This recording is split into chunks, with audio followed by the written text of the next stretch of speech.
नमस्कार, आवाज अड्डा में आपका स्वागत है। आपके साथ मैं हूं विपिन भट्ट और आज बात होगी दिल्ली और उसके उप मुख्यमंत्री की और उनसे जुड़ी तमाम चीजों की। दिल्ली के स्वास्थ्य मंत्री सत्येंद्र जैन के बाद अब डिप्टी सीएम मनीष सिसोदिया के घर पर भी सीबीआई की एंट्री हो गई है। नई शराब नीति में गड़बड़ी के आरोप में सीबीआई ने सिसोदिया के घर समेत देश के 7 राज्यों में 21 ठिकानों पर छापेमारी की है। सीबीआई ने एफआईआर दर्ज की है जिसमें 15 लोगों के नाम आए हैं। सीबीआई के एक्शन को लेकर बीजेपी और आम आदमी पार्टी के बीच घमासान भी शुरू हो चुका है। दोनों पार्टियों के नेताओं ने एक दूसरे के ऊपर आरोपों की झड़ी लगा दी है।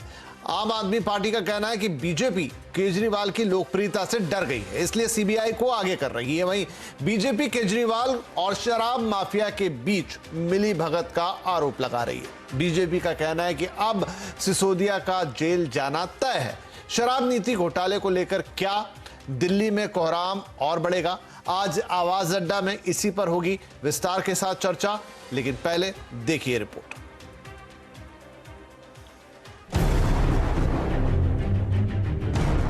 सीबीआई की टीम ने सुबह ही दिल्ली के डिप्टी सीएम मनीष सिसोदिया के घर पर दस्तक दे दी। सीबीआई की एंट्री के साथ ही सिसोदिया के घर पर नई शराब नीति में घोटाले को लेकर रेड शुरू हो गई। सीबीआई ने रेड में मोबाइल और लैपटॉप जब्त कर लिए हैं।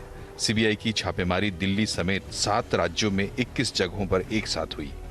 इसमें कई एक्साइज अफसरों के ठिकाने शामिल हैं। सिसोदिया के यहां सीबीआई की रेड को लेकर आम आदमी पार्टी के कार्यकर्ताओं ने प्रदर्शन किया। पुलिस ने प्रदर्शनकारियों को हटाकर इलाके में धारा 144 लगा दी।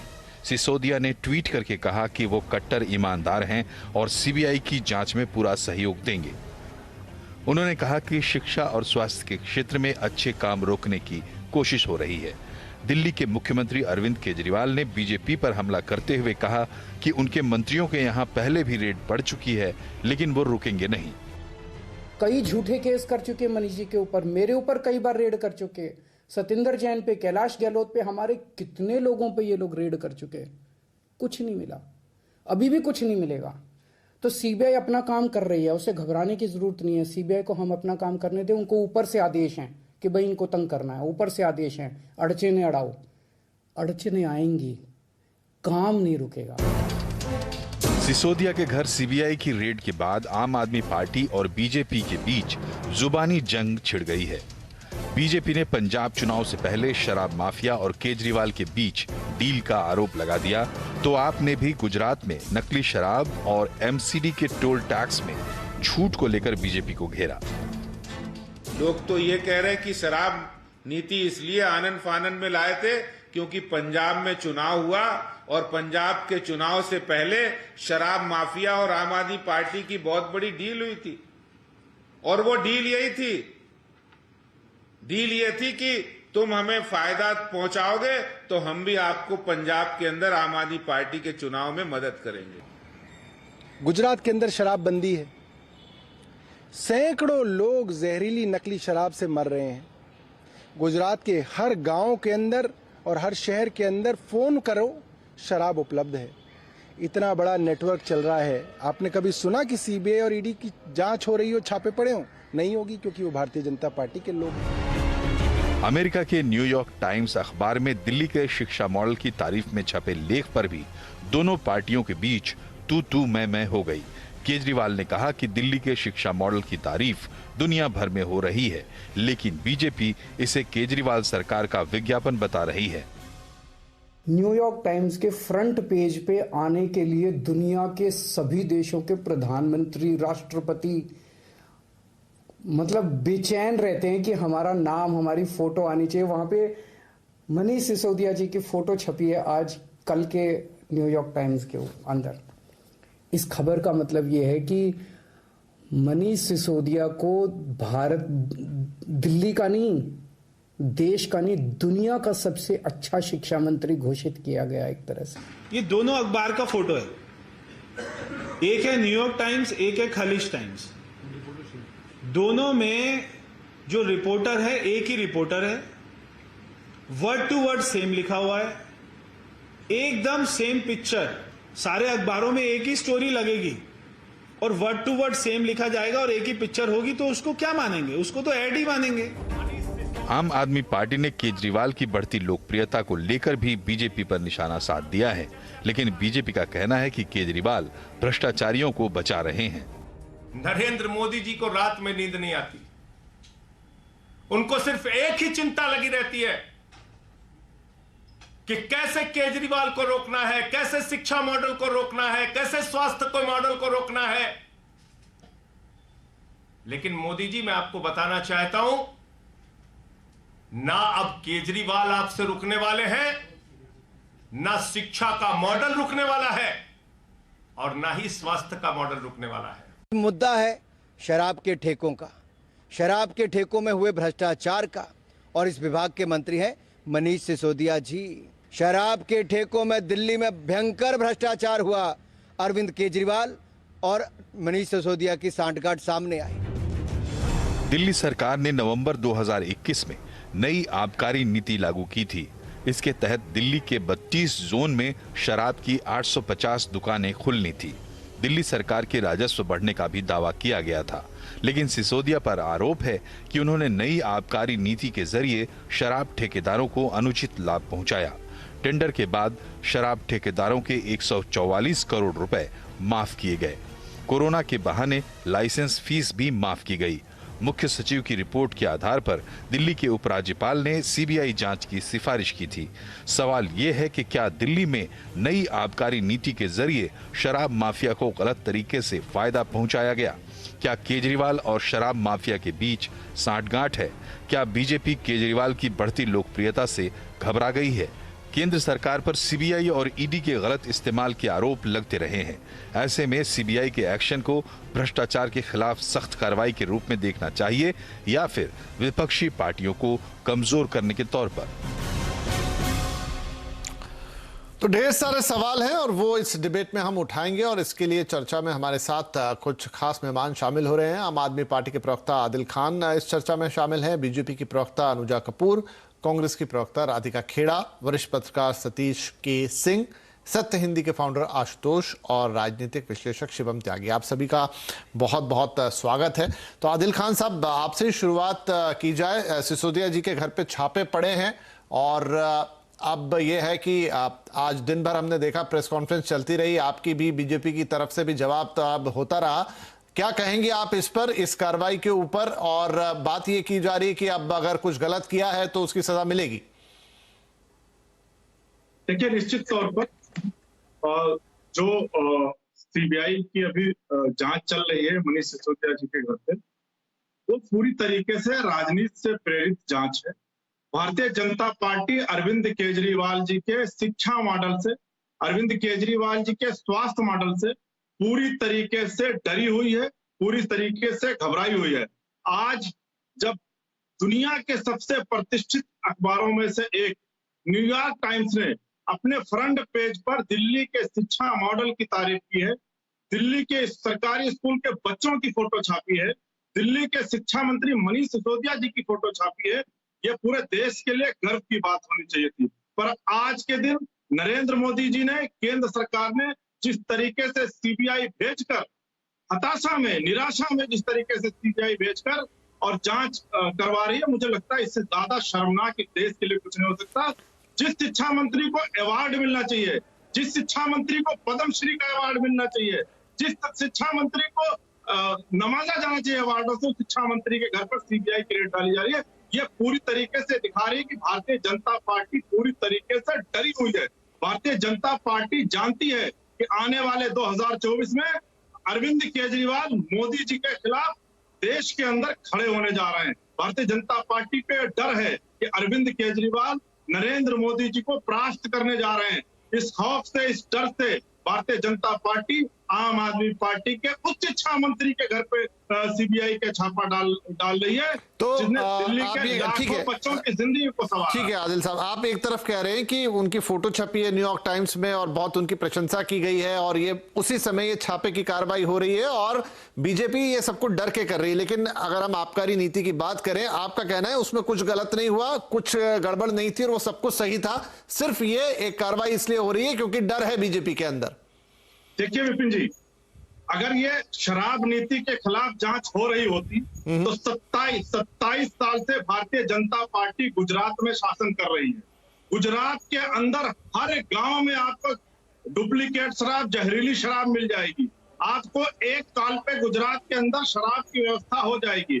अगर ये शराब के खिलाफ जांच हो रही होती तो वहां जांच होती जहां हर साल में पता नहीं कितने लोग, पिछले दिनों 50 से के लगभग लोग जहरीली शराब। ठीक है, वो भी बात मैं आपकी समझा, लेकिन आपका ये कहना है कि आपकी जो आबकारी नीति आई नई जो आई उसमें कोई गड़बड़ नहीं थी, वहां सब सही था, राइट? विपिन जी नहीं, एक मिनट, मैं ये कह रहा हूं कि अगर ये शराब नीति के खिलाफ जांच हो रही हो तो ये जांच पहले गुजरात में होनी चाहिए। गुजरात में किसी के मैंने वो बात भी मान ली, मैंने आदिल साहब वो बात भी मान ली, ठीक है, लेकिन मैं तो सिर्फ आपकी बात पूछ रहा हूं, अब वहां पहले यहाँ बाद में, लेकिन आपके हिसाब से आपके यहाँ सब कुछ सही था, राइट?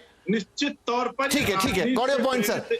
एक फैसला है भारतीय जनता। जी अनुजा जी, तो यहाँ पर आम आदमी पार्टी का आरोप है आपके ऊपर सीधा कि उनकी सफलता से या जो उनकी प्रशंसा हो रही है, चाहे वो न्यूयॉर्क टाइम्स में हो रही हो या आने वाले चुनाव में, आपको डर लग रहा है कि वो आपके ऊपर भारी पड़ेंगे और इसी के चलते ये कार्रवाई हो रही है। और अगर जांच होनी चाहिए थी तो गुजरात से शुरू होनी चाहिए थी, आबकारी में दिल्ली का नंबर नहीं आना चाहिए था पहले।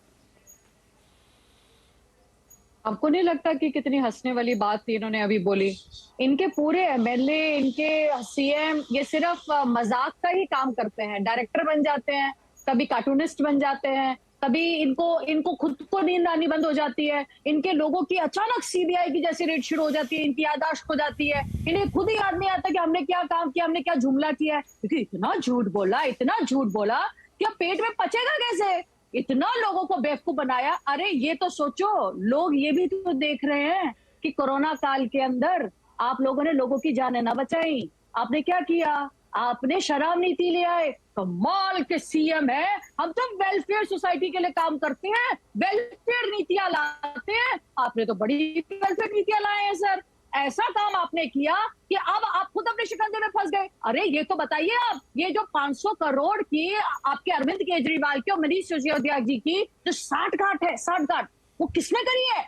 वो जो उनके साले ने नीतियां को डील करवाई है, कुमार विश्वास जी आप ही के बंदे थे ना, आप ही के पार्टी के थे, तो वहां पर तो कनेक्ट था ना, ये बात पता है ना आपको। तो 500 करोड़ जो खुलकर सामने आ रहा है, आने वाले वक्त में सुनिए आप, अरविंद केजरीवाल जी भी जाएंगे अंदर जेल में। उनकी इतने कांड हैं कि आप उनको झेल नहीं पाएंगे। आप ये देखिए कि ना तो उन्होंने एम्प्लॉयमेंट कहीं पर भी वहां पे जहां पे जॉब से रिलेटेड रोजगार की बात करी, बजट निकाला, कोई जॉब दी। हम लोगों ने 72,000 लोगों को परमानेंट सेंट्रल जॉब दी है 2014 से। आपके पास क्या रिकॉर्ड है? आपने ना तो स्कूल, और जब हम बात करें आज, जैसे ही हम बात करते हैं लाइसेंस के ऊपर, ये अपना शिक्षा मॉडल ले आते हैं। शिक्षा मॉडल बताओ आपका क्या है? आपका शिक्षा मॉडल है 12वीं और 10वीं की जो सीबीएसई ने रिपोर्ट निकाली, उसके अंदर रैंक क्या है आपकी? बताइए जी। वो कह रहे हैं कि न्यूयॉर्क टाइम्स में एक इश्तिहार छपा है जहां पर अभी आपने अरविंद केजरीवाल को भी सुना कि सारे मुख्यमंत्री तरसते हैं वहां आने को, वहां पर मनीष जी की फोटो छपी है और तारीफ हुई है।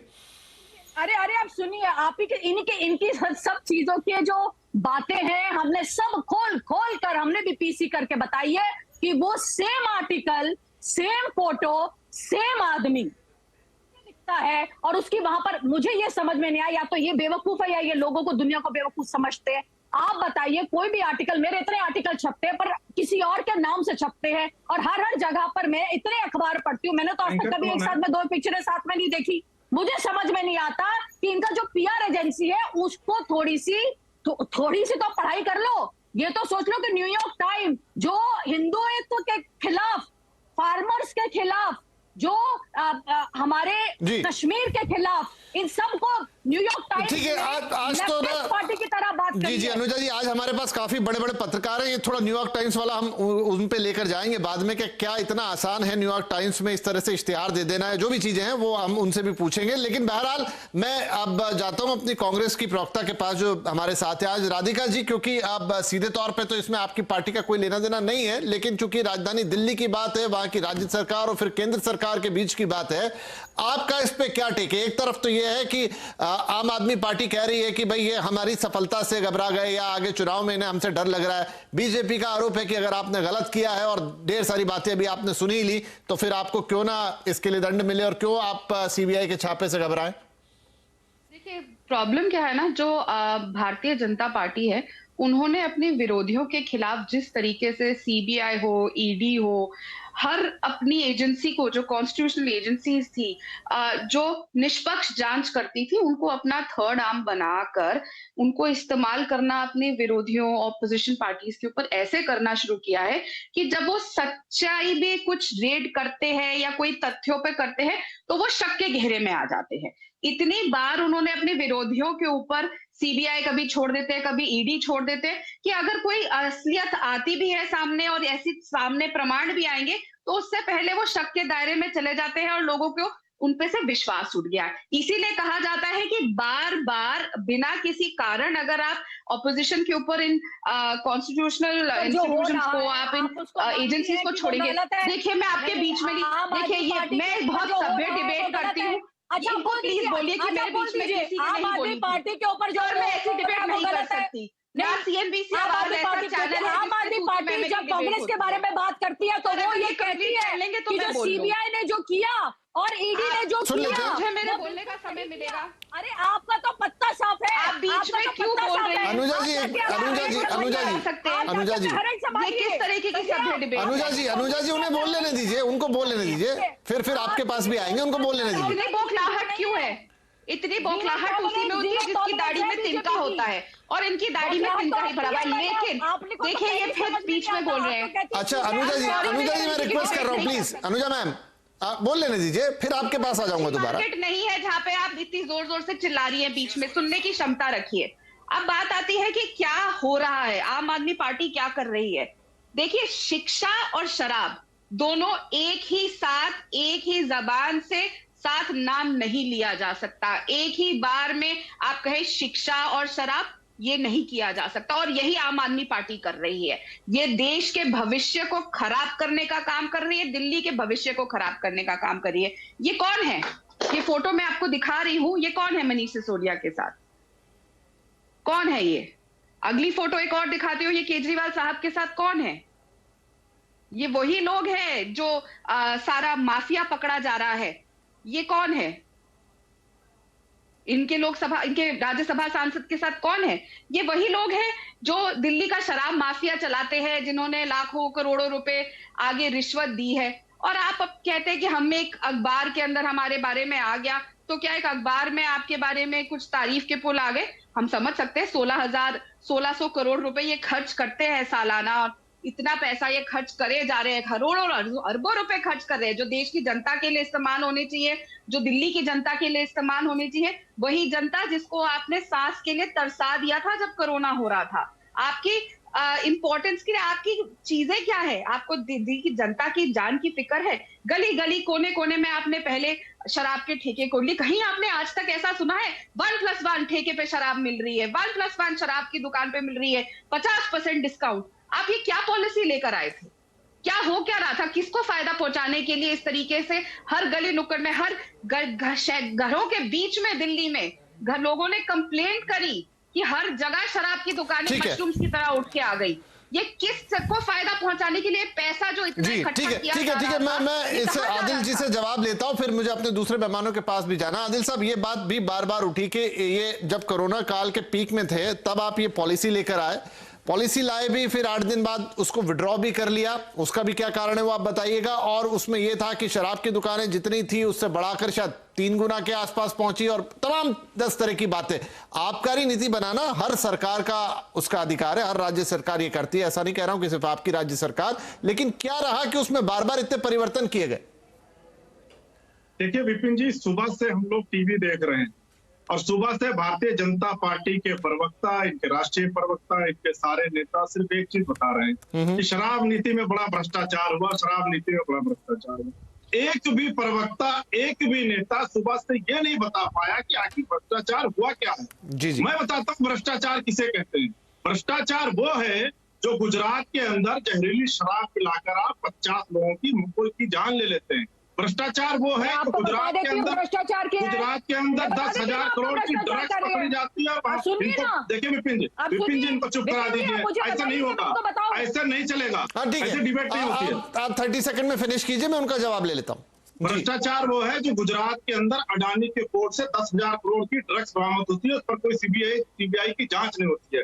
भ्रष्टाचार वो है जो बुंदेलखंड एक्सप्रेसवे को प्रधानमंत्री जी खुद उसका उद्घाटन करते हैं और 5 दिन के अंदर अच्छा ठीक है, एक बात ठीक है, वो बात मैं समझा। देखिए ये हमेशा हमारी बहस में हो जाता है कि हम एक सवाल के जवाब में दूसरा सवाल लेके आते हैं, लेकिन मेरे आपसे छोटे से सवाल है, जो 144 करोड़ रुपए माफ किए गए उसका क्या, जो लाइसेंस फीस माफ की गई उसका क्या, और जो बदलाव आया 8 दिन बाद आपने वापस क्यों ली, बहुत संक्षिप्त में बता दीजिएगा मुझे। देखिए अभी दिल्ली के अंदर एनसीडी के जो टोल हैं उस पर कोरोना के दौरान 80 करोड़ रुपए, 786 करोड़ का टेंडर था, 80 करोड़ रुपए भारतीय जनता पार्टी ने माफ कर दिया, उस पर कभी सीबीआई जांच नहीं होगी। दूसरी तरफ रेलवे ने अपनी पार्किंग की फीस भी माफ कर दी। ये लोग कुछ लोग कोर्ट में गए थे और कोर्ट के निर्देशानुसार इनका वो माफ किया गया है। दूसरी चीज मैं कहना चाहता हूँ, दूसरी चीज आप कोर्ट चले जाइए, आपको बीजेपी से इतनी तकलीफ है। ठीक है उन्हें फिनिश करने दीजिए, फिर अनुजा मैम आप ही का नंबर है, फिनिश ठीक है। भारतीय जनता जिस तरीके से भारतीय जनता पार्टी के प्रवक्ता बार बार टोक रहे हैं, ये इनका डर जो अरविंद केजरीवाल से है, ये जो केजरीवाल मॉडल से, केजरीवाल के विकास मॉडल से। अरे ठीक है सर, आप पूरा कर लीजिए, ठीक है पूरा कर लीजिए। मैं दूसरी चीज कहना चाहता हूँ कि देखिए 850 दुकान दिल्ली के अंदर शराब की खुलने की, भारतीय जनता पार्टी ने अधिकारियों को इतना डरा दिया कि सिर्फ 250 दुकानें खुल पाई, उसके बहुत सारे नियमों को बदला गया, बहुत सारे नियमों को बदला गया।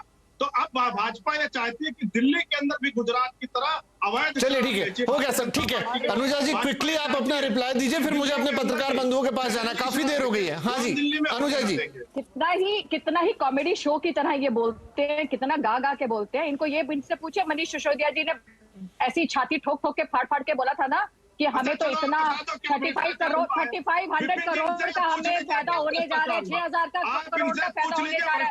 अब अचानक से क्या हो गया, वो करोड़ रुपया कहाँ गया, अचानक से आपको घाटा हो गया। आपने जो 25% को गिरा दिया, 1% पे नहीं आए, आपने 144 करोड़ का आपने जो वेव ऑफ किया, उसके बाद आपने उसको क्या किया। इतनी अच्छी आपकी नीति आपको वापस नहीं पड़ गई, आपको हमारी नीति पसंद आ गई, आपको हमारी नीति पसंद। चलिए ठीक है, मुझे लगता है फिर ये पूरी बहस तू में चली जाएगी। नहीं, अब मुझे अपने दूसरे मेहमानों के पास जाना है। सतीश जी, अब 2-3 पहलू यहाँ निकलकर सामने आ रहे। सॉरी, आप थोड़ा सा मैं चाहूंगा आप रुके।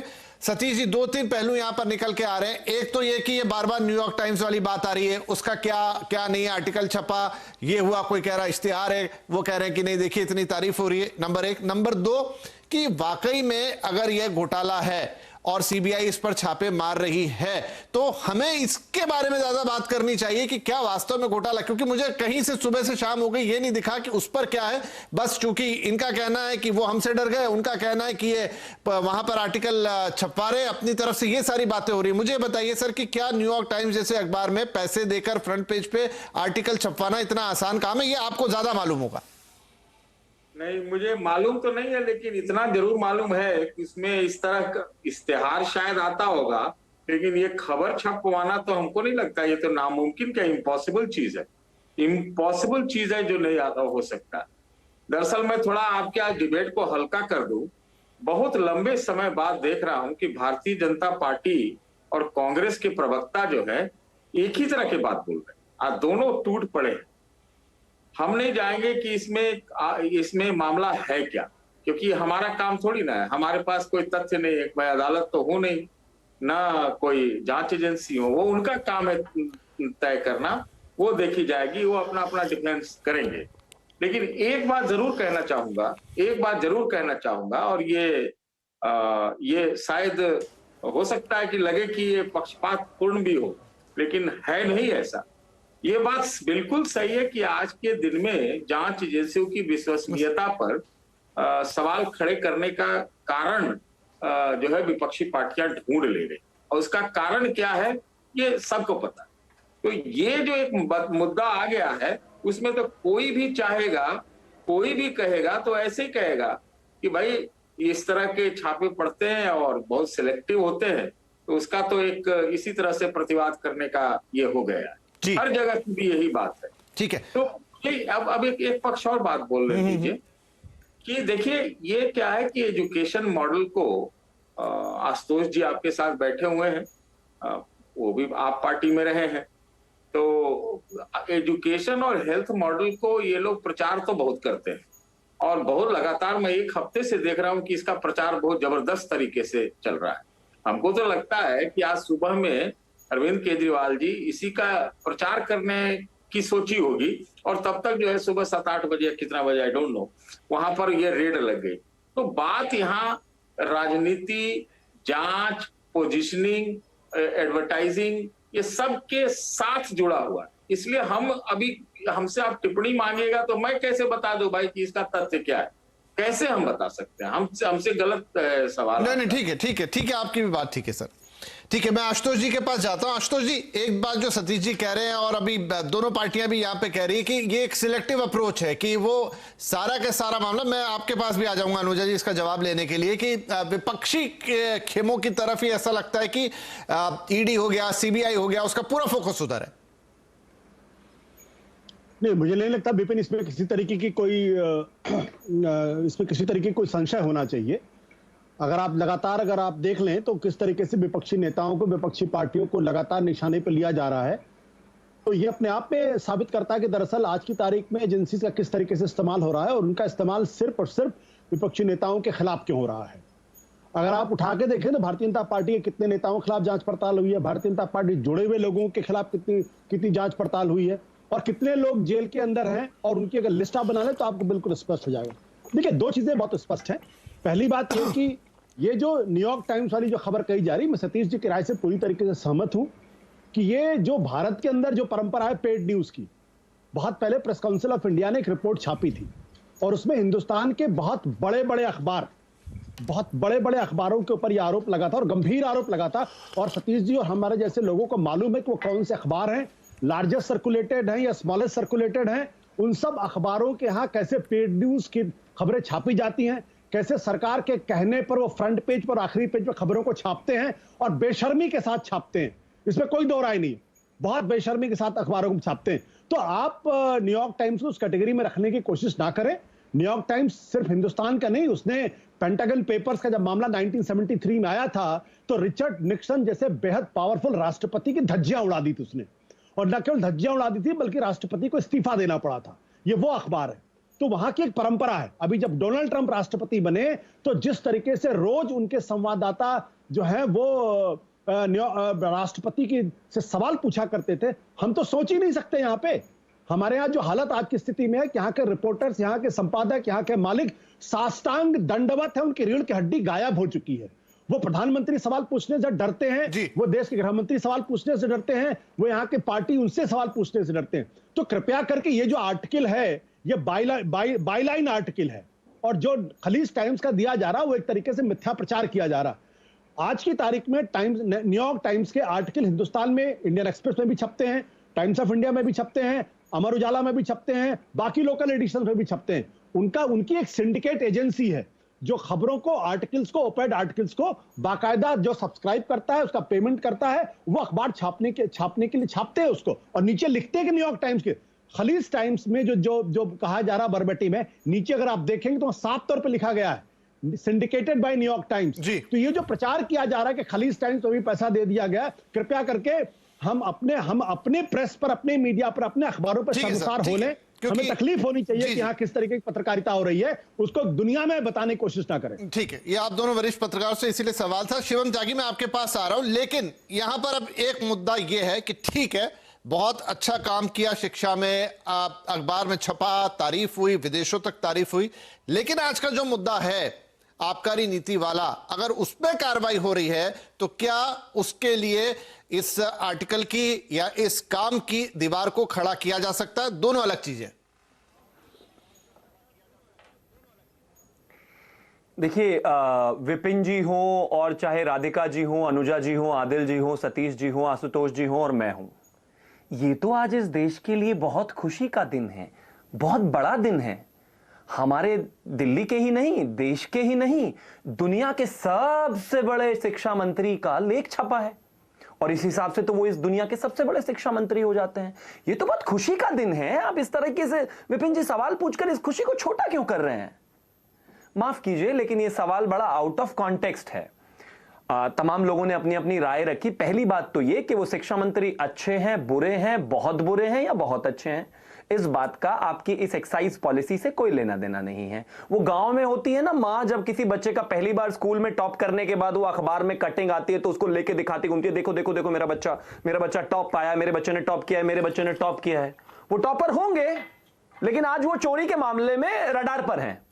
बड़ी सीधी सी बात है, पिछले साल जुलाई में जो चीफ सेक्रेटरी हैं उनकी एक रिपोर्ट को आधार बनाया गया है, जिसमें कहा गया है कि जो शराब माफिया हैं उनको जो है बिना लाइसेंस फी के जो है लाइसेंसेस दिए गए, जिसमें करीब करीब 144 करोड़ रुपए का राजस्व का घाटा हुआ। पहली बात, इस बात पर बड़ी सीधी क्लैरिफिकेशन चाहिए इस देश को अरविंद केजरीवाल से, इस देश को आम आदमी पार्टी से और उनके प्रवक्ताओं से। सतीश के सिंह जी ने यह कहकर उनको बचा दिया कि हो सकता है वो सुबह इसी बात को बात करने आए हों, लेकिन इतनी देर में वहां लग गए। मान लिया, चलिए वो बात करने आए हैं, लेकिन वो एक पार्टी के मुखिया हैं, जवाब तो देना पड़ेगा ना। ये तो नहीं कह सकते वो बहुत बड़े शिक्षाविद हैं, उन्होंने सब कुछ ट्रांसफॉर्म कर दिया और ट्रांसफॉर्म करने के बाद देखिए उनको जेल लेकर जा रहे हैं। सर, मुद्दों पर जवाब दीजिए। जो आप यहां आकर इस देश को बता रहे हैं उसका कोई लेना देना नहीं है इससे, ये कतई आउट ऑफ कॉन्टेक्स्ट है। सत्येंद्र जैन के सारे पेपर अरविंद केजरीवाल जी ने चेक कर लिए थे, पूरे देश की मीडिया ने और तमाम लोगों ने सपोर्ट भी किया और विरोध भी किया, वो एक अलग विषय हो सकता है। लेकिन कुल मिलाकर आज की कहानी यह है कि उस तमाम केजरीवाल जी के पेपर चेक करने के बाद भी वो जेल में हैं। ऑन रिकॉर्ड उन्होंने कोर्ट में जाकर यह कहा है कि वो अभी कुछ भी जो है मानसिक तौर पर समझ नहीं पा रहे हैं, याददाश्त चली गई है उनकी, और आप यहां बैठकर कहते हैं कि हमने चेक कर लिया है। अब दूसरी बात पर आता हूं। मैं इतना बड़ा, पहली बात तो मैं पत्रकार ही नहीं हूं, लेकिन इतना भी बड़ा व्यक्ति नहीं हूं कि किसी चीज पर कमेंट करूं या किसी अखबार पर अंतरराष्ट्रीय या राष्ट्रीय, लेकिन मेरा अपना एक वर्जन हो सकता है। न्यूयॉर्क टाइम्स की कोरोना के दौरान की रिपोर्टिंग मैं आपको दिखा सकता हूं, जो आपको बताएगी कि यूनाइटेड स्टेट्स और हिंदुस्तान में कोरोना रिपोर्ट करते समय हिपोक्रेसी की कोई सीमा उन्होंने नहीं छोड़ी। आपको पसंद नहीं आती होगी मीडिया, आपको पसंद नहीं आते होंगे इस देश के पत्रकार, लेकिन यह इस बात का दुर्भाग्य है और इस देश का दुर्भाग्य है कि आप भी उसी पत्रकारिता का हिस्सा है। अगर ये खराब है तो आप बिल्कुल अच्छे नहीं है। और दूसरी बात, जहां 5 लाख डेथ होने के बाद कमला हैरिस की एक तस्वीर वहां के झंडे के साथ पोस्ट कर दी जाती है, मेरे देश की एक एक ग्रेवयार्ड की एक एक जगह की ऐसी ऐसी तस्वीरें और वीडियोस न्यूयॉर्क टाइम्स ने चलाई, जो उसने यूनाइटेड स्टेट्स में बिल्कुल नहीं चलाई। कोरोना के 12 महीने बाद तक वहां पर लाशें दबाने के लिए जगह नहीं थी, लाशें पड़ी हुई थी। क्या एक वीडियो आपने देखा उसका न्यूयॉर्क टाइम्स में? नहीं देखा। मैं कहता हूं आप जिसका भी ब्लोइंग द ट्रम्पेट बजाना है बजाइए, लेकिन मसला सिर्फ इतना सा है कि किसी भी व्यक्ति या किसी भी संस्था को क्रेडिट करते समय आप अपने आप को डिस्क्रेडिट मत कीजिए। ना ये मसला एजुकेशन का है, ना वर्ल्ड बेस्ट एजुकेशन मिनिस्टर का है, ये मसला शराब का है, शराब माफियाओं का है, जहां पर प्रथम दृष्टा घोटाला पाया जा रहा है। चीजें हो गई हैं, एफआईआर हो चुकी है और तमाम सेक्रेटरीज भी इसमें जा रहे हैं। उस पर आम आदमी पार्टी जवाब दे। एजुकेशन मॉडल उनका कैसा है वो किसी और दिन डिस्कस हो जाएगा। ठीक है, सतीश जी यहाँ कुछ कहना चाह रहे थे लेकिन उनका ऑडियो मिस हो गया। सतीश जी। नहीं, मैं तो ये कह रहा था कि मैंने बचा दिया। ये आरोप लगा रहे हैं शिवम त्यागी जी हैं कौन मैं नहीं जानता हूं, लेकिन मैंने किसी का बचाव तो नहीं किया। But who is he, I don't know him. मैंने इनकी क्या हस्ती है, इनके अगर इनकी बातों से तो यही लग रहा है कि किसी को फंसाते हैं। I may also say Mr. Satish K Singh, even I don't know you, but I met you, sir. With all due respect, I know you. ठीक है, आप मुझे नहीं जानते उससे कोई फर्क नहीं पड़ता। मैंने जो सवाल उठाया है या आप उसका जवाब देना चाहें या नहीं चाहें, इट्स कंप्लीटली योर विजडम। ठीक है, मैं सतीश जी वरिष्ठ पत्रकार हमारे पैनल के, शिवम भी हमारे लगातार आते हैं, आपसे काफी यंग है, लेकिन मैं नहीं चाहता कि ये कहीं वो किसी दुर्भावना में बहस चली जाए। चलिए मैं आगे बढ़ता हूं। तो अनुजा जी, जो मैं सवाल आपसे उस समय पूछना चाह रहा था, जो आया भी कांग्रेस की तरफ से भी आया और साथ में आशुतोष ने भी उठाया, कि क्या ऐसा है कि थोड़ा टारगेटेड हम देखते हैं, थोड़ा क्यों टारगेटेड देखते हैं जब बात आती है सीबीआई की, जब बात आती है ईडी की, अक्सर ये आरोप लगता है कि आप उसका बेजा इस्तेमाल कर रहे हैं। आप इन्हीं से ही पूछिए ना। मैंने तो पूछा था कांग्रेस को कि आम आदमी पार्टी के ऊपर काम हो रहा है, सही है कि नहीं। थोड़ी देर बाद जो ये बोली, थोड़ी देर बाद फिर बोली हाँ सब सही है, क्योंकि जो कुछ हो रहा है वो सही हो रहा है, क्योंकि उनकी बातचीत इसी की तरफ कंडक्ट करती है। अब जब हम लोग बात करते हैं कांग्रेस के ऊपर, जब कांड हो रहा है, इन्होंने जो बातें करी हैं, जो इनके ऊपर हेरल्ड के ऊपर जो इनको सीबीआई की रेड हो रही है, तो आम आदमी पार्टी बोलता बिल्कुल सही है, बिल्कुल सही है, बिल्कुल सही है। अरे तो फिर जब दोनों सही हैं तो फिर बीजेपी गलत कैसे है? और बीजेपी के ऊपर नाम क्यों आता है? अरे भाई, आपने भी तो अपने टाइम पर कांग्रेस ने कितनी जगहों पे छापे पड़वाए हैं, पर ये है कि हाँ, जितने हमने पढ़वाए हैं उतने आपने नहीं पढ़वाए हैं, क्योंकि आप तो खा रहे थे सारी सीबीआई सी चीजें, है नहीं?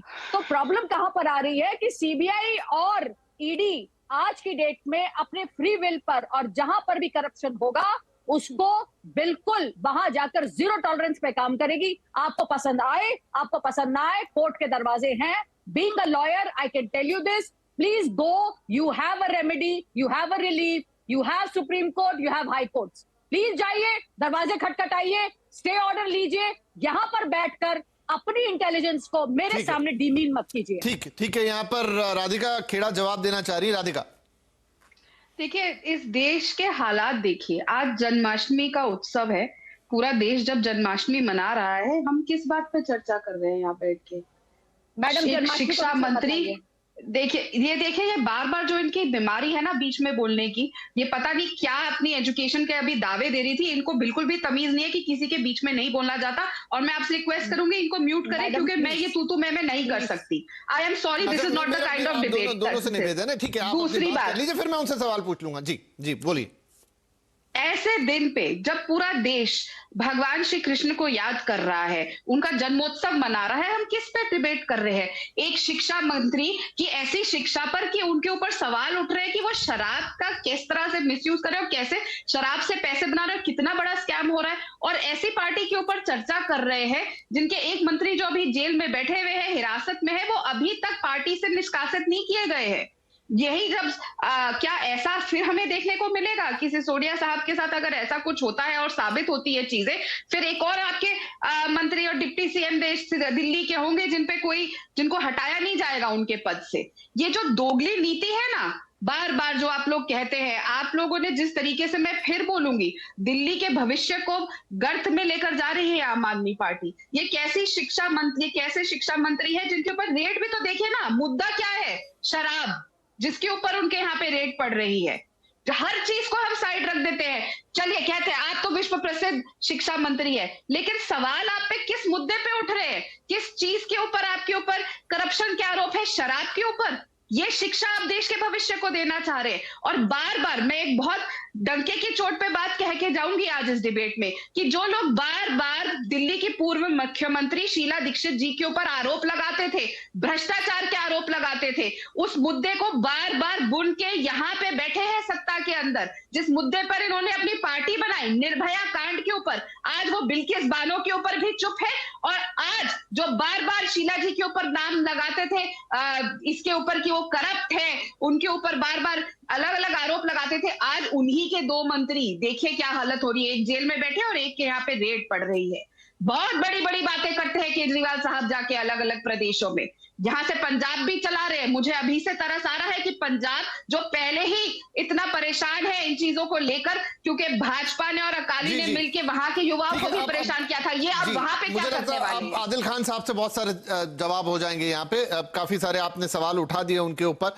एक छोटा ब्रेक में ले लेता हूं, आदिल साहब तैयार रहिएगा, उसके बाद आपके पास आता हूं। अरविंद केजरीवाल ने भी आज प्रेस कॉन्फ्रेंस की और यही सारी बातें वो कर रहे थे कि घबराना नहीं है और ये ऊपर से हो रहा है, लेकिन जब कुछ गलत नहीं है तो फिर हमें क्यों डरना है, हमारा तो काम नहीं रुकेगा। तो यही सारी चीजें हम आदिल साहब से पूछेंगे। एक छोटा ब्रेक ले रहे हैं, ब्रेक के बाद चर्चा जारी रहेगी।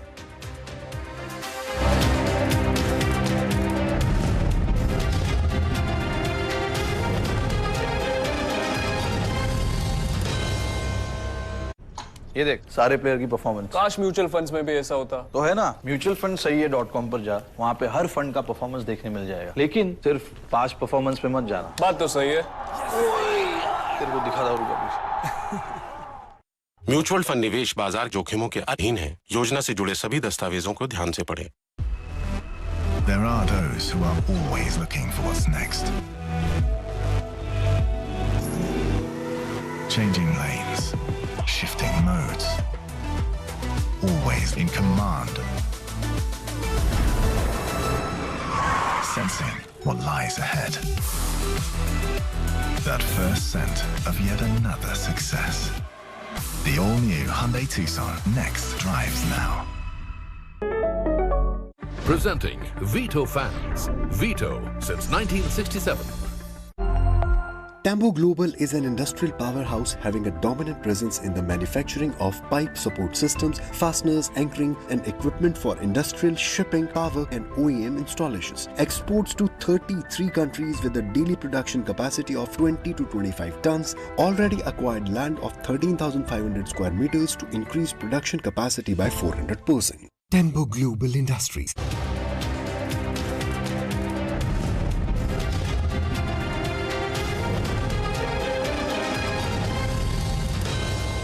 Welcome back. आवाज अड्डा में आज बात हो रही है दिल्ली के उप मुख्यमंत्री सिसोदिया साहब की, जहां सीबीआई के छापे पड़े हैं। एक तरफ आम आदमी पार्टी का कहना है कि देखिए वो देश के सबसे बेहतरीन शिक्षा मंत्री हैं, उनका गुणगान न्यूयॉर्क टाइम्स तक में हो रहे हैं, लेकिन विपक्षी दूसरे पार्टियों का कहना है कि यहां पर आप उसकी आड़ में अपने इस तथाकथित एक्साइज घोटाले से नहीं बच सकते हैं। तो चलिए, बहुत सारी बातें हुई ब्रेक के पहले। आदिल खान साहब, अब देखिए आरोप की तो कोई कमी नहीं है। बात यह भी हो रही है कि कोई आपकी तेलंगाना के किसी होटल में मीटिंग हुई, आपने 144 करोड़ रुपए माफ किए, उसके एवज में आपने उनसे फायदा लिया। आगे गोवा के चुनाव थे, पंजाब के चुनाव थे और एक साठगांठ थी। इस पर क्या सफाई होगी आपकी? देखिए, भारतीय जनता पार्टी 19 राज्यों में सरकार चला रही है और कुछ राज्यों में कांग्रेस भी सरकार चला रही है। कोई एक सरकार न्यूयॉर्क टाइम्स के अंदर अपनी एक ऐड छपवा ले तो हम सारे लोग मान जाएंगे। चलिए, वो तो बात हो गई, काफी चर्चा हो गई उस ऐड के बारे में। आई थिंक मेरी बात सुन लीजिए। जी जी, मैंने सबको सुना है, मेरी बात सुन। देखिए, ये पूरा मामला शिक्षा और स्वास्थ्य के मॉडल से जुड़ा हुआ मामला। मैं बताता हूं क्यों।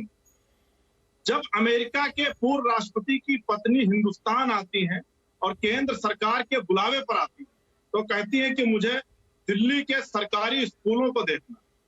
जब संयुक्त राष्ट्र संघ के पूर्व महासचिव कोफी अन्नान जी हिंदुस्तान आते हैं, कहते हैं कि मुझे दिल्ली सरकार के मोहल्ला क्लिनिक को देखना है। ये जो अरविंद केजरीवाल की बढ़ती लोकप्रियता थी और जो लोकप्रियता है, जो अरविंद केजरीवाल नहीं, ये आदिल साहब ठीक है, ये बातें मान ली हमने, मैं मना नहीं कर रहा, मैं मान रहा हूं। चलिए, लेकिन मैं जो आपसे सवाल पूछ रहा हूं वो अलग मुद्दा है ना। मैं आपके सवाल का ही जवाब दे रहा हूं जी। ये जो अरविंद केजरीवाल जी की बढ़ती लोकप्रियता है, ये जो मनीष सिसोदिया जी की और सत्येंद्र जैन की बढ़ती लोकप्रियता है, इससे भारतीय जनता पार्टी। ठीक है, चलिए, ओके। आशुतोष जी मुझे बताइए, क्या ठीक है, एक मिनट होल्ड कीजिएगा। आशुतोष जी मुझे बताइए, क्या ये इतना सीधा और सरल है कि आपकी ऐसी बढ़ती लोकप्रियता, आपने स्कूल बहुत अच्छे चला लिए, आपने बड़ा अच्छा प्रशासन कर लिया, अब मैं सीबीआई, ईडी सबको बुलाऊंगा और आपकी बैंड बजा दूंगा? Is it so simple? Unfortunately इतना ही सिंपल है। ये दुर्भाग्य की बात है ये कि मुझे लगता है कि इस देश के अंदर इस बारे में चर्चा जरूर होनी चाहिए कि इस देश की शिक्षा नीति क्या होनी चाहिए, इस देश के अंदर स्वास्थ्य नीति क्या होनी चाहिए, किस सरकार ने स्वास्थ्य पे कितना पैसा खर्च किया, स्वास्थ्य को लेकर कितना इंफ्रास्ट्रक्चर पर डेवलपमेंट किया, शिक्षा को लेकर। इसका मतलब यह है कि हम आबकारी वाला जो भी मामला है उसमें आम आदमी पार्टी को क्लीन चिट दे रहे हैं सर, इज इट? नहीं विपिन, ये दो अलग अलग चीजें। मैं यही कह रहा हूं सर, ये दो अलग अलग चीजें, इसीलिए मैं वो सवाल लेके आया। हाँ, इसलिए मैंने कहा मनीष सिसोदिया दोनों विभागों के मंत्री हैं। वो फाइनेंस मिनिस्टर भी हैं, वो एक्साइज मिनिस्टर भी हैं और शिक्षा मंत्री भी हैं। तो शिक्षा के मसले पे जो काम उनकी सरकार या वो कर रहे हैं वो एक अलग सवाल है। जहां तक शराब नीति का सवाल है, इसके दो पहलू हैं। एक पहलू ये है कि अगर ये सरकार का प्रेरोगेटिव होता है कि वो अपनी नीतियों में जैसे चाहे वैसे बदलाव करे। नीतियों में बदलाव से फायदा भी हो सकता है और नुकसान भी हो सकता है। दूसरा, क्या नीतियों का बदलाव किसी न्यस्त स्वार्थ की वजह से किया गया? क्या उसमें कोई भ्रष्टाचार हुआ? क्या उसमें पैसे का लेन देन हुआ? यह अलग तरीके का सवाल है। जो दूसरे तरीके का सवाल है उसके लिए अगर विपक्षी पार्टियां अगर आरोप लगाती हैं तो अगर जांच हो रही है तो जांच होने दीजिए। और ये मनीष सिसोदिया ने खुद कहा है कि भाई हम डरते नहीं है, हमने कोई गलत काम नहीं किया, जांच होनी चाहिए। लेकिन इस वजह से जो लोग ये कह रहे हैं कि शराब नीति, शराब बिकना और शराब पीने को जो लोग नैतिकता का सवाल खड़ा कर रहे हैं, मुझे दरअसल उनके ऊपर हंसी आती है। इस देश के अंदर गुजरात के अलावा बिहार ऐसा राज्य है जहां पे शराब ड्राई एरिया है, लेकिन दोनों राज्यों के अंदर आप चले जाइए कि शराब नीति की वजह से ही दरअसल वहां सैकड़ों की संख्या में लोगों को जान जाती है। और ये शराब नीति जो है, ये शराब नहीं बेचना, ये निहायत ही बेवकूफी वाला काम है। न केवल इससे आपको रेवेन्यू का हरास होता है, बल्कि एक पैरेलल इकोनॉमी चलती है उस प्रदेश के अंदर जिसमें माफिया काम करता है। गुजरात के अंदर आप कहीं भी चले जाइए, आपको जिस तरीके की शराब चाहिए आपको शराब मिल जाएगी। बिहार में भी आप जिस तरीके की चाहिए उस तरीके की शराब मिल जाएगी। लेकिन यहाँ पर मामला ये है कि ठीक है आपने जो भी नीति लाई, लेकिन ये है कि उसमें आपने 144 करोड़ माफ किए, आपने उसमें फिर फीस भी माफ कर दी और थोड़ा वक्त और टाइमिंग पे सवाल है। शिवम त्यागी कुछ कहना चाह रहे हैं। जी शिवम। विपिन मैं ये कह रहा हूं कि अगर उसमें कहीं भ्रष्टाचार हुआ तो सीबीआई जांच करने दीजिए उसको जांच। ठीक है, नहीं गॉट योर पॉइंट सर। ठीक है शिवम। नंबर वन सबसे पहले तो मैं एक चीज कहना चाहता हूं, बिल्कुल मनीष सिसोदिया जी ने यह कहा कि हम जांच से बिल्कुल डरते नहीं हैं, लेकिन यहां पर अप्रोक्सीमेटली 41 मिनट बीत गए हैं और आदिल खान ने 41 मिनट में 41 सेकंड भी शराब की पॉलिसी पर बोला हो तो मैं अपना नाम बदल लूं। यहां प्रॉब्लम डिफ्लेक्शन से है, ये लोग डिफ्लेक्ट कर रहे हैं विषय को। वो शिक्षा मंत्री हैं, शानदार बात है, स्कूल अच्छे किए, उस बात पर एक डिबेट हो सकती है, वो एक सेपरेट इशू है। फाइनेंस में उन्होंने अच्छे काम किए, वो एक अलग बात हो सकती है। आज बात हो रही है शराब पॉलिसी की। आप मुझे एक चीज बताइए, इन्हीं के चीफ सेक्रेटरी की रिपोर्ट को आधार बनाया गया है। वो कहते हैं कि 144 करोड़ का फायदा दिया गया है। वो कहते हैं कि चलिए ठीक है, इतनी ही अच्छी शराब पॉलिसी थी आपकी और आप चाहते थे कि वो होना चाहिए और आप चाहते थे कि दिल्ली की शराब पॉलिसी उससे वो चीजें बेहतर होंगी, तो वापस क्यों ले लिया? होने दीजिए ना, होने देते। अब मैं ये सवाल इनसे पूछ रहा हूं कि आपकी शराब नीति इतनी शानदार थी तो उसको विड्रॉ नहीं करना था। अभी आदिल खान से आप ये सवाल पूछेगा, वो फिर से शिक्षा नीति पर आ जाएंगे। मेरी प्रॉब्लम और देश की प्रॉब्लम यहां यह है कि हम मनीष सिसोदिया जो कि एक्साइज मिनिस्टर है, हम उनसे एक्साइज से संबंधित सवाल पूछ रहे हैं, उसका जवाब इस देश को नहीं दिया जा रहा। 1-to-1 में अरविंद केजरीवाल जी ने भी सवाल का जवाब नहीं दिया, प्रवक्ता भी सवाल का जवाब नहीं दे रहे। आप एक हाइपोथेटिकली 10 सेकंड के मान लीजिए कि चलिए ठीक है इनका शिक्षा मॉडल अच्छा है, मैं कह रहा हूं मान लीजिए हाइपोथेटिकली, जो कि नहीं है, उसमें भी अलग से डिबेट होने की आवश्यकता है। लेकिन शराब पॉलिसी जिस पर आज आप कटघरे में हैं, और ये सब चीजें पहली बार तो हो नहीं रही है। ऐसा तो नहीं है कि इसके मतलब जो आपके उप मुख्यमंत्री हैं मनीष सिसोदिया जी, इनके अलावा पहले किसी को सर्टिफिकेट नहीं दिया अरविंद केजरीवाल जी ने। सर्टिफिकेट तो उन्होंने दिया था सत्येंद्र जैन को भी, देख लीजिए आज आप वो कहां पर है। तो इनके सर्टिफिकेट से ना तो दुनिया, ना ये मीडिया, ना ही जनता चलती है, वो कोर्ट तय करेंगे। लेकिन आज जो आप पर सवाल उठ रहे हैं, उन सवालों का टू द पॉइंट उसी डिपार्टमेंट से रिलेटेड पूछ लीजिए। इनसे पूछ लीजिए अगर इनकी शराब नीति इतनी शानदार थी तो उसको वापस क्यों ले लिया। एक ही शब्द का बात है और इन्हीं के चीफ सेक्रेटरी की रिपोर्ट के आधार पर यह चीज हुई है। ये क्या कहना चाहते हैं इनका, पूछिए। आदिल खान साहब को जवाब देना चाहेंगे या फिर मैं अपनी तरफ से सवाल? विपिन जी देखिए, पहली बात तो यह है कि शायद इनको नॉलेज नहीं है कि चीफ सेक्रेटरी केंद्र सरकार अपॉइंट करती है, दिल्ली के अंदर व्यवस्थाएं अलग। बड़ी बड़ी बात कर लेने से और टॉपिक पर बात कर लेने में बड़ा अंतर होता है। हमने शराब नीति क्यों वापस ली, ये इनको इनके लिए जानना जरूरी है। देखिए, दिल्ली के अंदर 850 दुकानें खुलनी थी। एलजी साहब ने लास्ट मोमेंट पर फाइल मंगा के उसमें कुछ चेंज किया। उसके बाद दिल्ली के अंदर जो एनओसी लेनी थी वो एनओसी नहीं मिली और 250 दुकानें खुली। और दिल्ली के जो अधिकारी हैं वो केंद्र सरकार के धमकी से इस नीति पर काम करने को तैयार नहीं थे। तो आम आदमी पार्टी दिल्ली को गुजरात नहीं बनने देगी। भारतीय जनता पार्टी चाहती है कि दिल्ली के अंदर भी गुजरात की तरह भारतीय जनता पार्टी के लोग जहरीली और अवैध शराब बेचें। इस वजह से बाकी सारी बातें मेरे को समझ में आई, लेकिन ये जो आखिरी पॉइंट है कि हम इसको गुजरात नहीं बनने देंगे, वो मुझे समझ नहीं आया। कैसे बन जाता गुजरात? देखिए, जब दिल्ली के अंदर आप शराब की दुकानें बंद करा देंगे तो निश्चित तौर पर यहाँ पर अवैध शराब की बिक्री होगी, जो आम आदमी पार्टी नहीं होने देगी। जिस तरीके से गुजरात में अवैध शराब। मेरी एक चीज आपसे सवाल है, मेरा आम आदमी पार्टी के प्रवक्ता से मेरा बस एक ही सवाल है, आप मुझे इतना बता दीजिए, आपके अधिकारी जब आज अगर केंद्र सरकार से इतने डर रहे हैं, वो इतना डर कर काम कर रहे हैं, तो भविष्य में भी काम नहीं करेंगे। आप ये कहते हैं कि चीफ सेक्रेटरी केंद्र सरकार अपॉइंटमेंट करती है, पता है मुझे आज जो 15 लोगों पर FIR हुई है उसमें से 14 अधिकारी हैं, 14 अधिकारी हैं। तो केंद्र सरकार ने अपने अधिकारियों को जेल में डाल दिया। कैसी बातें करते हैं आप? जिसको ये समझ ले, एक्साइज कमिश्नर पर FIR हुई है, एक्साइज डिप्टी कमिश्नर पर FIR हुई है, तो मतलब अपने अधिकारियों पर FIR। आदिल साहब, क्योंकि ये सवाल मैंने भी आपसे पहले पूछा था कि ये जो आपके ऊपर आरोप लगे 144 करोड़ वाला, मीटिंग वाला, तमाम वाला, आप इस पे क्या कह रहे हैं वो तो दे दीजिए, उन्होंने जो पूछा छोड़ दीजिए।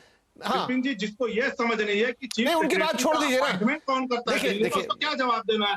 मैंने ये सवाल आपसे पहले पूछा था, मैंने आपसे सवाल पूछा था, वो उसको दोबारा लेके आ गए, लेकिन ये जवाब तो आपको देना होगा ना आज की तारीख में। विपिन जी, मैंने आपके इस सवाल का जवाब पहले भी दिया और मैं फिर दे रहा हूँ कि कोर्ट के अलग अलग डायरेक्शन के बाद जिस तरीके से भारतीय जनता पार्टी शासित एनसीटी ने टोल टैक्स में कोरोना के दौरान 80 करोड़ रुपए अपने टोल टैक्स के जिन्होंने टेंडर लिया था उनका माफ किया।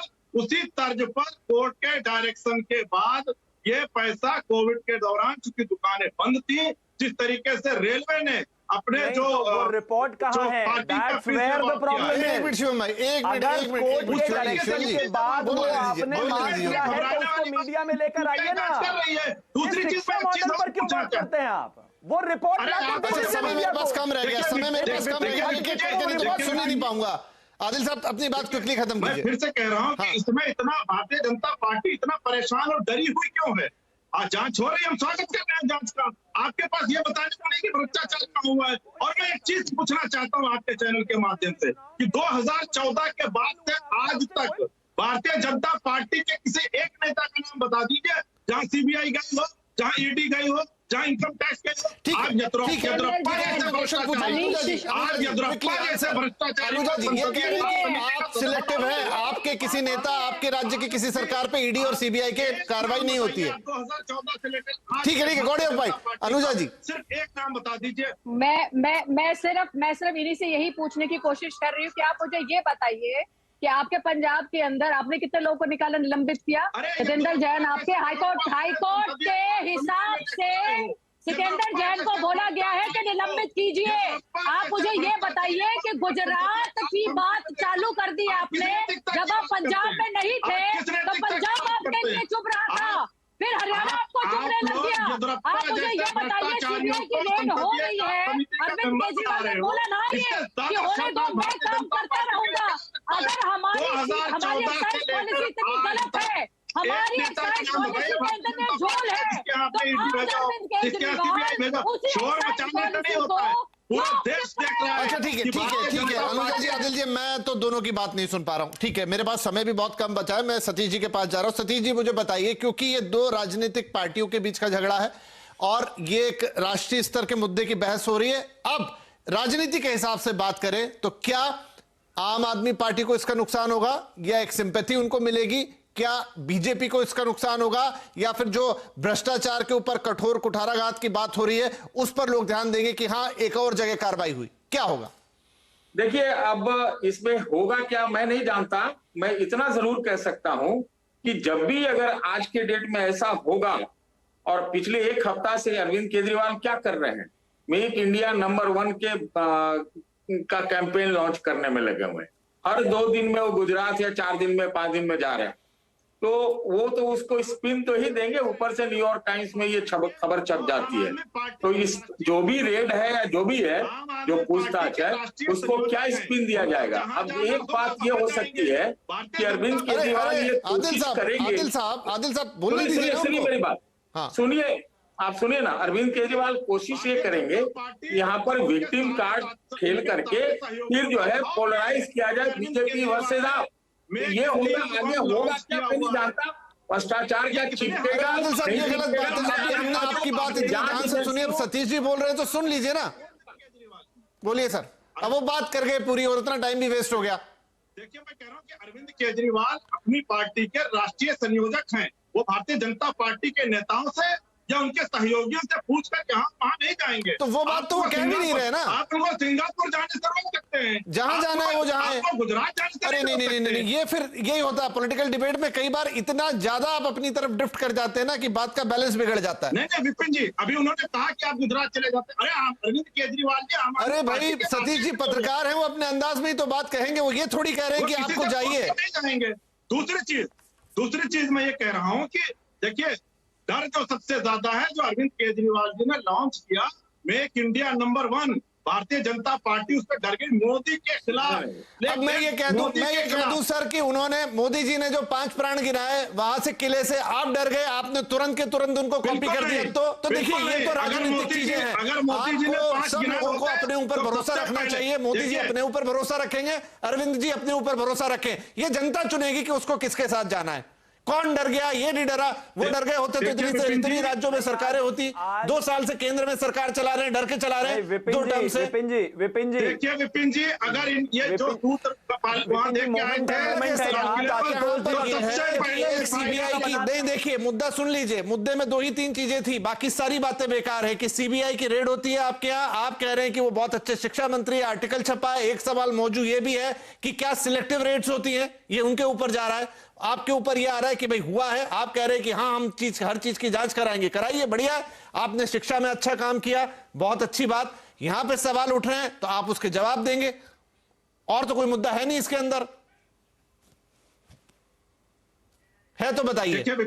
देखिए विपिन जी, मैं साफ तौर पर कह रहा हूं कि फिर से कह रहा हूं कि भारतीय जनता पार्टी ये बताए कि 2014 से लेकर आज तक किसी एक नेता के खिलाफ अगर भारतीय जनता पार्टी तो सवाल पूछे ना उनसे। येदियुरप्पा जैसे 5 बार पूछे जा चुके हैं, आशुतोष जी से पूछा, ये मैं सतीश जी से भी पूछा, सबसे पूछा है मैंने सवाल। जिसके पास जो सवाल जाना चाहिए वो गया है। अगर वो बचेंगे तो भी जनता देखेगी, और अगर वो जवाब देंगे तो भी जनता देखेगी। देखिए ऐसा नहीं कि डिबेट सुनने वाले को बिल्कुल अंदाजा नहीं है कि कौन क्या बोल रहा है, इसलिए सबको ही सोच समझ के बोलना पड़ता है यहाँ पे। जब ऐसे डिबेट करते हैं ना तो खाली पॉलिटिकल पार्टीज को बुलाए कीजिए, पत्रकारों को छोड़ दिया। देखिए अब सतीश जी भी नाराज हो गए आपसे। विपिन, ये जो सरकार, ये राजनीतिक दल है वो एक दूसरे के ऊपर हमला करेंगे, उससे बचा नहीं जा सकता। लेकिन मैं एक बात आज मैं आप यहाँ कहना चाहता हूँ आपके चैनल पे, वो ये है कि 2015 के बाद भी भारतीय जनता पार्टी की तरफ से कम 25 ऐसे एमएलए थे जिनके खिलाफ केसेस हुए, जिनकी गिरफ्तारियां हुई, सब बाइज्जत बरी हो गए। उसके बाद 2020 में आम आदमी पार्टी 63 सीट लेकर आई इसी दिल्ली शहर के अंदर, और पंजाब में 92 सीट लेकर आई। तो जो लोग इस मुगालते में हैं किस तरीके से आप किसी राजनीतिक दल को डिस्क्रेडिट करके उनको खत्म कर सकते हैं, उनको दरअसल अपनी स्ट्रेटजी पर सोचना चाहिए कि क्या इस तरीके से आप मनीष सिसोदिया को गिरफ्तार करके, सत्येंद्र जैन को गिरफ्तार करके क्या आम आदमी पार्टी को खत्म कर सकते हैं? ये अपने मन में बैठ के सोचना चाहिए इन लोगों को। क्या कारण है कि दिल्ली ने उनको 63 सीटें दे दी दोबारा? क्या कारण है कि पंजाब में देखिए आखिरकार वो सीटें आती कहां से? वो सीटें आती हैं जनता के वोट से, तो जनता को सब समझ में आता है। इसीलिए एक तरफ केंद्र में दूसरी सरकार है, वो भी लगातार है, इनकी सरकार है, वो भी लगातार है। आम आदमी पार्टी ने पंजाब में झंडा गाड़ा, वो भी सबने देखा, और आगे जो भी होगा वो भी देखेगा। तो मुझे लगता है इस प्रजातंत्र में, इस प्रजातंत्र को चलाने वाले लोगों में हमें सबसे बड़ा विश्वास रखना चाहिए। बाकी पार्टियां आए, अपनी बात रखें। हाँ, मैं ये जरूर कहूंगा कि बात ऐसी रखें जो लॉजिकल हो, ना कि हम झगड़े और झंझट में उलझ जाएं, और वो दोनों पक्षों की तरफ होगा। कोई एक पक्ष एकदम ही सही और एक पक्ष पूरी तरह गलत हो, शायद ऐसा नहीं हो पाएगा। और इसीलिए हमारी डिबेट में आप जैसे मूर्धन्य पत्रकार भी पधारते। देखिए आधा पॉलिटिकल पैनल है और आधे पत्रकार हैं। खैर समय इस बीच में समाप्त हो गया, और लेकिन चर्चा मेरे हिसाब से सही रही है। फिर से मुलाकात करेंगे क्योंकि ये मुद्दे और ये सारी चीजें लगातार चलती रहेगी। लेकिन हाँ, इन सबसे प्रजातंत्र मजबूत होता है, वो सबसे अच्छी बात है। आज के लिए इतना ही, नमस्कार।